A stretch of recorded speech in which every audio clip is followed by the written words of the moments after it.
everyone, I just thought we'd give you a quick update. It is Sunday about 12 o'clock and we just introduced the first two ducks with the chickens and the broder bots together, and everybody is getting along and the chickens and ducks are all together.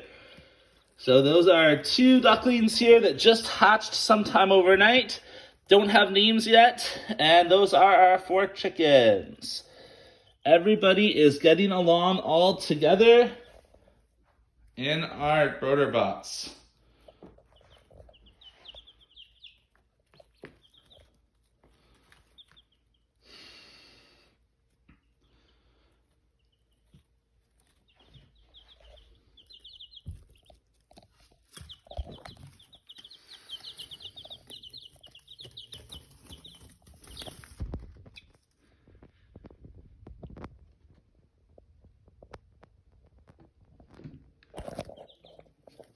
And we don't have any more pips or cracks in any more of the eggs, so we will keep checking back, and we're hoping that we have more ducklings that will hatch later today.